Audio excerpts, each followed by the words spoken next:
Good evening. You're watching the late news on HKIBC. I'm Isabel Wong. Here are tonight's top stories. A Cathay Pacific staff has become the latest measles case in the city, bringing the total number to 33. Lawmakers continue to scrutinize the draft national anthem law in LegCo. British lawmakers have rejected Prime Minister Theresa May's Brexit deal for a third time. The number of measles infections in Hong Kong has climbed to 33. The latest case was another Cathay Pacific staff member. Yupina Ng reports. A 26-year-old Cathay Pacific employee has become the latest airport worker to be infected with measles. The woman worked in the airline's customer service department on the 5th floor of Cathay's headquarters near the airport. The Center for Health Protection said the woman had developed a fever on Monday, followed by a rash 3 days later. She sought help at Princess Margaret Hospital's emergency department on Thursday and has been hospitalized since. The patient is in stable condition. She told the hospital that she had previously been vaccinated against measles and had not traveled outside Hong Kong recently. Her father has recently recovered from a fever and cough, but has been put under medical surveillance along with other family members. Parts of the office where the woman worked have been sealed for this infection. She's the 13th measles case that has worked at or near the airport. In an email to its employees, the city's flagship carrier said those who were not immune to the disease could wear surgical masks when they were indoors or on aeroplanes. This flight attendant said she would follow the advice in the memo, as she had to fly to Japan tomorrow, which was currently suffering its worst measles outbreak in years. But this flight attendant said she was not worried about the disease. She believed she was taking enough necessary precautions, including keeping her hands clean and wearing a mask while taking public transport. Yupinam, HKIBC. Lawmakers were scrutinizing the draft national anthem law at the Legislative Council today and questioned why the bill demanded all individuals respect the song instead of the citizens, which is stated in the mainland law. Isabel Wong reports. After the National People's Congress Standing Committee passed a motion in November 2017 to add the national anthem law into Hong Kong's basic law to foster social values and promote patriotism, critics have accused the bill of being a shield for political interference. The draft legislation, which is set to be enacted this year, is going through the debate stage at the Bills Committee at the Legislative Council. At the 6th committee meeting today, legislators pointed out that the preamble section of the bill stipulated that all individuals and organizations should respect the national anthem. That was different from the national version of the law, which said all citizens instead of individuals. Instead of individuals, they have citizens. Are you trying to expand the scope of coverage? You don't follow the national law. For foreigners, their own national anthem would be different from the national anthem of the PRC. Now you impose this requirement on them. You say that they should respect the national anthem. They should preserve the dignity of our national anthem. Do they have this sort of responsibility to do so? Constitutional and Mainland Affairs Permanent Secretary Roy Tan said foreigners should also respect the song. Tourists are not citizens, but they have to abide by the law, and that's why we have chosen the word individuals. Tang added that foreigners would not be subject to legal liability for breaking the national anthem law, as the preamble was non-binding. However, the meeting ended chaotically.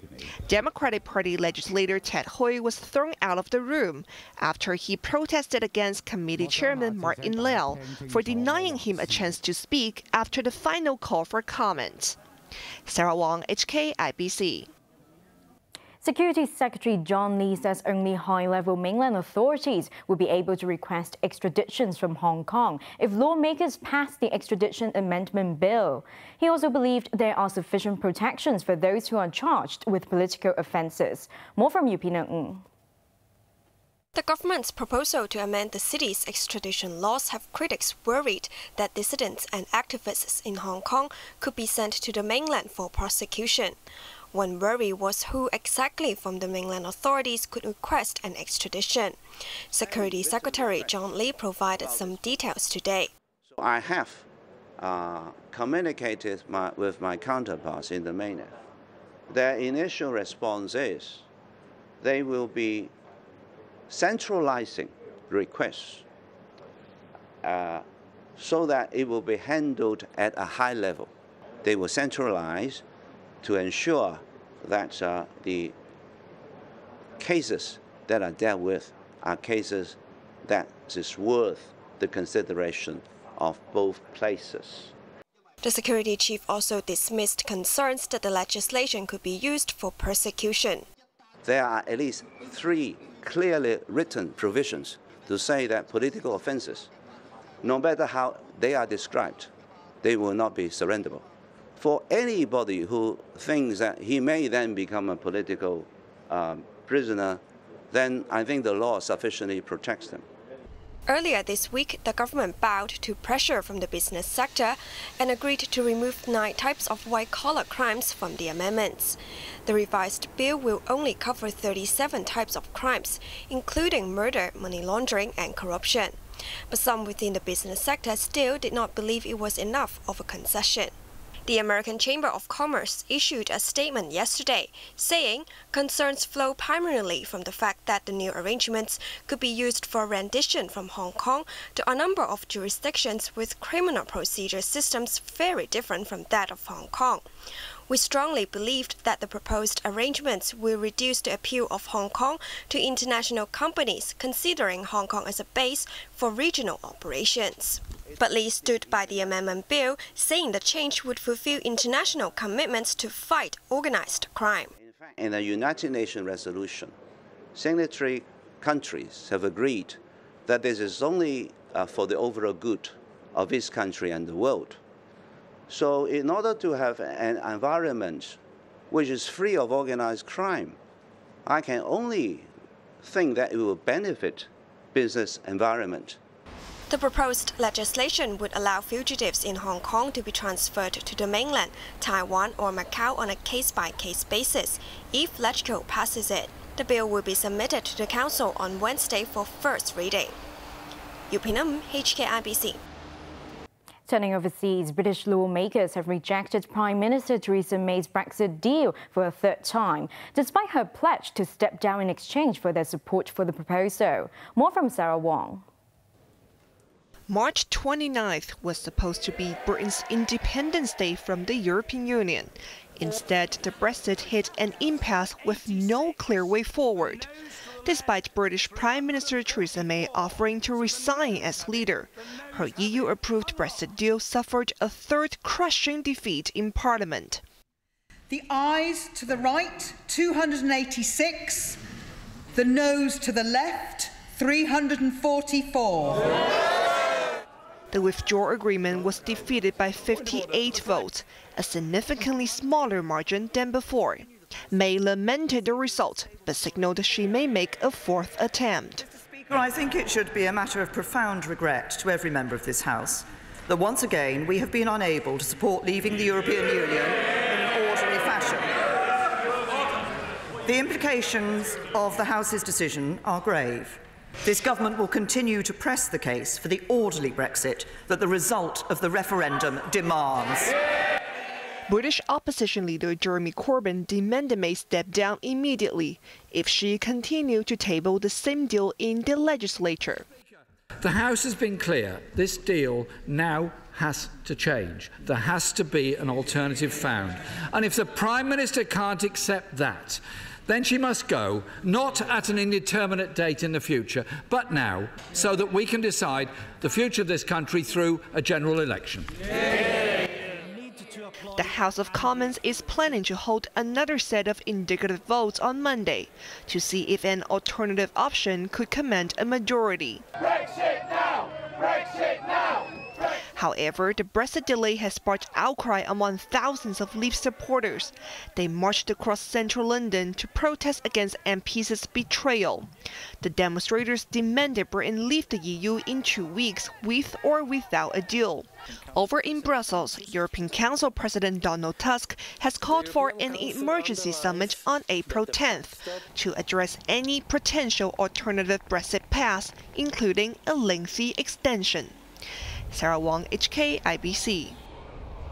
U.S. President Donald Trump is said to have given North Korean leader Kim Jong-un a list of demands, including a call for handing over nuclear weapons to the U.S. during the talks in Hanoi last month. The summit between U.S. President Donald Trump and North Korean leader Kim Jong-un in Hanoi ended abruptly last month, after Kim was said to have asked for all U.S. sanctions to be lifted in exchange for dismantling the country's main nuclear facility. But reports say that on the day the summit collapsed, Trump handed Kim a piece of paper that included a blunt call for the transfer of Pyongyang's nuclear weapons and bomb fuel to the U.S. The document also demanded North Korea provide a comprehensive declaration of its nuclear program and full access to U.S. and international inspectors. Washington also requested Pyongyang hold all related activities and construction of any new facilities, eliminate all nuclear infrastructure, as well as transition all nuclear program scientists and technicians to commercial activities. After the summit, a North Korean official accused U.S. National Security Advisor John Bolton and Secretary of State Mike Pompeo of gangster-like demands. Pyongyang also said it was considering suspending talks with the U.S. and may rethink its self-imposed ban on missile and nuclear tests. Analysts said the document would have been seen by Kim as insulting and provocative. However,